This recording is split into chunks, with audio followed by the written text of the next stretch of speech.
Dr. Bahal, is drone the weapon of future? Uh, Karthikeya, first of all, thank you very much for calling me along with this esteemed panel and acknowledge their combined wisdom.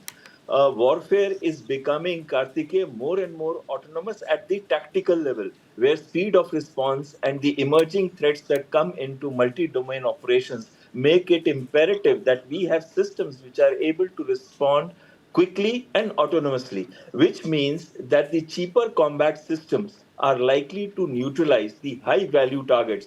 The best example is the one which was Op Spider Web, when the drones, which were basically first person view drones, which are utilized in a hybrid manner with the agents.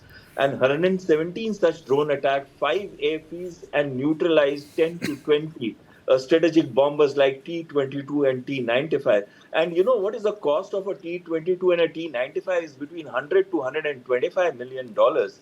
And these drones were just a few $1,000s, and they created a strategic disruption effect. Now, when we talk of strategic disruption effect, it not only is in getting a hard kill, but just imagine the drones that came in Poland, Belgium, Germany, Norway, and many other countries, including the Nordic countries, that we found that they disrupted the flight operations and the complete mechanism of aviation sector in those countries, and instilled a fear factor into the civilian population, and yet they were not armed, yet they did not attack anything. So they have now become a weapon of choice which can create strategic outcomes by having a very, very nominal cost. But at the same time, it does not mean, and you mentioned the underwater systems like Toloka Yes, 150 or Toloka yes, 2000, 1000, which has 2000 kilometers range and a 5-ton warhead.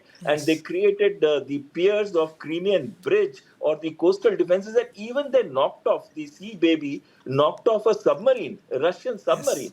So the advantages of using drones, there is a slow movement from manned to unmanned, but it does not mean that the unmanned systems by their own can create strategic effect of winning or losing a war. They can cause a large scale attrition. They can cause a cost to the continuation of operations as being done against the energy targets of both sides. The current rate of utilization of drones is hundreds of drones are crossing each other's border in Russia-Ukraine war. They are making 4 to 4.5 million drones by Ukraine, and Russia is producing around 3 to 4 million drones in a year. Okay. But at the same time, they have not been able to stop the war. At the same time, Ukraine has not been able to stop the ground operations of the Russians. And at the same time, when they have knocked off 3,000 out of the 4,000 tanks of Russia by drones, it doesn't mean that they have been able to get a battle winning edge. So, Okay. drones are a part of a composite system of warfare. Drones play their own part and be the strategic disruptors and create the cost factor You know, and attack those vital systems. But it doesn't mean that by just drones, you still need your army, you still need the tanks, you still absolutely. need the fighter But aircraft let me for take the this to roles that Mr. they Rana. play. One thing, when I was doing my research for the program, Mr. Rana, the word that was coming again and again was these weapons don't need to come back. The expendability, that you can destroy them in the battlefield. Your MiGs need to come back. Your other important machines need to come back. Tanks need to come back.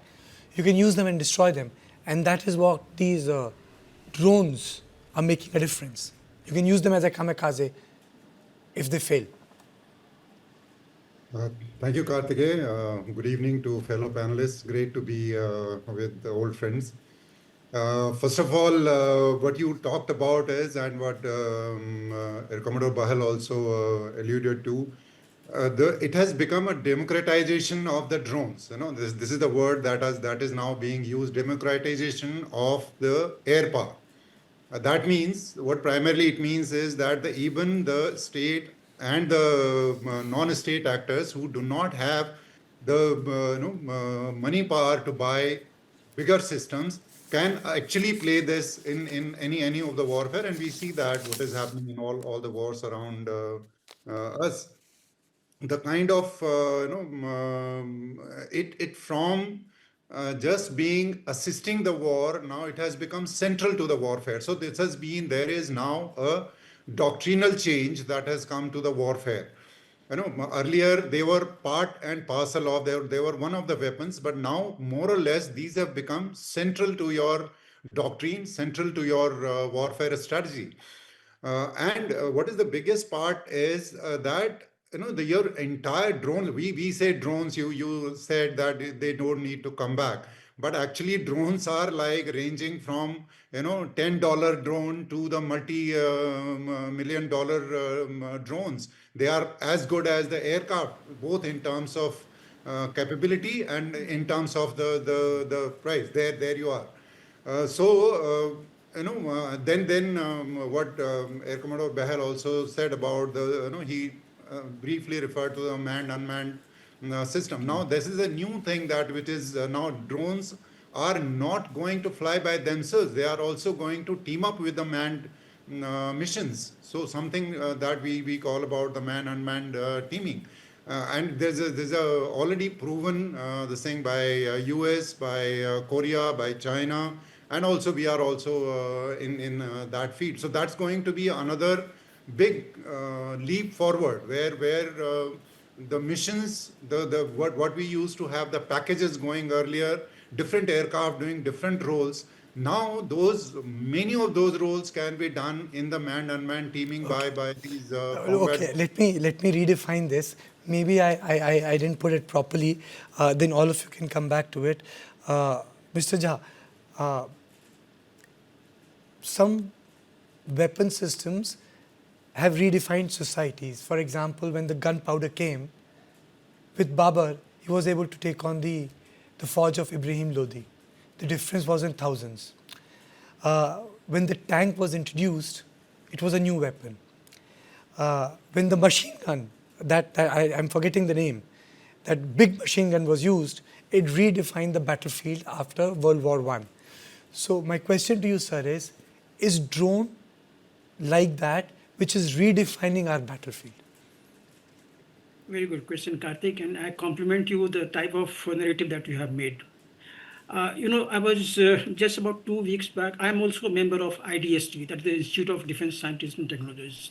And I was hearing a presentation, a very elaborate presentation on the indigenous technology on the drones that, of course, I'm not going to talk about here and that.